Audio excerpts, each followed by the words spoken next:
Sir ಖಾತೆ ವಿಚಾರದಲ್ಲಿ ತಾವೇನಾದ್ರು ಮತ್ತೆ ಇದು ಮಾಡಿದ್ದೀರಾ ಅಥವಾ ನಾವೇನು ಮಾಡಲಿಲ್ಲ, ಯಾವುದು ಹಂಚಿಕೆ ಮಾಡಿದ್ರೆ ನೋಡೋಣ, ಮುಖ್ಯಮಂತ್ರಿಗಳಿಗೆ ಬಿಟ್ಟಿದ್ದದು.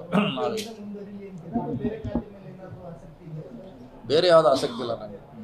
ಇದನ್ನು ಕೊಟ್ಟರೆ, ಯಾಕಂದ್ರೆ 3 ವರ್ಷ ಇದರಲ್ಲಿ ಸಂಶೋಧನೆ ಮಾಡಿದ್ದೀವಿ, ಕೆಲಸ ಮಾಡಿದ್ದೀವಿ. ಇನ್ನು ಮತ್ತೆ ಹೊಸದು ಕೊಟ್ಟರೆ 2 ವರ್ಷ ಬೇಕಲ್ಲ ಹುಡುಕ್ಲಿಕ್ಕೆ, ಅಂತೂ ಏನು ಕೆಲಸ ಮಾಡಬೇಕು, ಪಾಪ್ಯುಲಾರಿಟಿ ಜನಕ್ಕೆ ಮುಟ್ಟಿಸೋದಕ್ಕೆ ಟೈಮ್ ಆಗುತ್ತೆ. ಈಗಾಗಲೇ ಭಾಳಷ್ಟು ಜನ ಅವರವರು ಅಲ್ಲಿರುವಂಥ ಸಮಸ್ಯೆಗಳನ್ನು ಪರಿಹಾರಗಳನ್ನು ಈಗಾಗಲೇ ಕಂಡು ಹಿಡಿದಿದ್ದಾರೆ. ಸೊ ಅದು ಮತ್ತೆ ಈಸಿ ಆಗುತ್ತೆ ಅದನ್ನೇ ಕೊಟ್ಟರೆ. ಕೆಪಿಸಿಸಿ ಅಂತಿಮವಾಗಿ ಹರಿಪ್ರಸಾದ್ ಅವರು ಘೋಷಣೆ ಮಾಡಿದ್ದಾರೆ ಸರ್, ಬ್ಯಾಲೆನ್ಸ್ ಆಗುತ್ತೆ ಅಂತೀರಾ ಸರ್ ಅಥವಾ ನಿಮ್ಮ ಹಾಗೆ ಆಗ್ತದೆ? ಯಾಕಂದ್ರೆ ಹಿಂದೆ ಭಾಳಷ್ಟು ಜನ ಮಾಡಿದಾಗೂ ಆಗಿದೆ. ಅವ್ರಿಂದ ಎಂಟೈರ್ ಪಾರ್ಟಿ ಇರ್ತದೆ, ಒಬ್ಬರೇ ಇರೋಲ್ಲ. ಹರಿಪ್ರಸಾದ್ ಹಿಂದೆ ಎಂಟೈರ್ ಪಾರ್ಟಿ ವರ್ಕ್ ಮಾಡ್ತಿದೆ, ಶಾಸಕರು ಕೆಲಸ ಮಾಡ್ತಾರೆ, ಮಂತ್ರಿಗಳು ಮಾಡ್ತಾರೆ.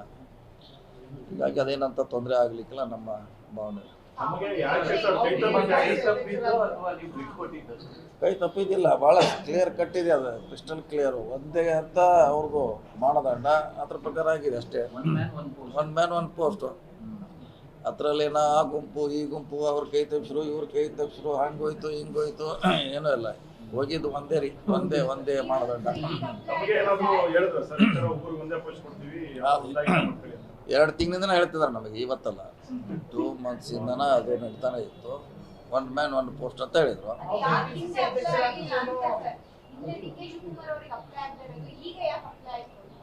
ಆ ರೂಲ್ ಬಂದಾಗ ಆಲ್ರೆಡಿ ಆ ಪೋಸ್ಟಲ್ಲಿ ಇದ್ರು ಅವರು. ಸ್ಪೆಷಲ್ ಕೇಸ್ ಆ ರೂಲ್ ಬಂದಾಗ ಆಲ್ರೆಡಿ ಆ ಕೇಸ್ನಾಗಿದ್ರು. ಆಮೇಲೆ ಅವ್ರ ಮುಂದಿರುವಂಥ ಲೋಕಸಭೆ ಇತ್ತು, ಆ ಸಮಯದಲ್ಲಿ ಬದಲಾವಣೆ ಮಾಡಬಾರ್ದು, ಬೇರೆ ಆಗೋಲ್ಲ ಅಂತ ಆ ಕಾರಣಕ್ಕೆ ಅವ್ರು ಬಂದ ಕಾರಣಗಳು ಸಾಕಷ್ಟು ಪರವಾಗಿದ್ವಿ. ಹೀಗಾಗಿ ಅವ್ರು ಮುಂದುವರಿಸ್ತಾರೆ ಅಷ್ಟೇ. ಈಗ 1 ಮ್ಯಾನ್ 1 ಪೋಸ್ಟ್ ಹೇಳಿದ್ರೆ ಅದಕ್ಕಾಗಿ ಇದಾಗಿದೆ ಅಷ್ಟೇ, ಅದನ್ನ ಬಿಟ್ಟರೆ ಬೇರೆ ಇಲ್ಲ. ಇದು ಬಿಟ್ಟರೆ ಇದು ಮಂತ್ರಿ ಇಲ್ಲಾಂದ್ರೆ ಅದು ಹಾಗೆ ಆಗ್ತಿದ್ವಿ.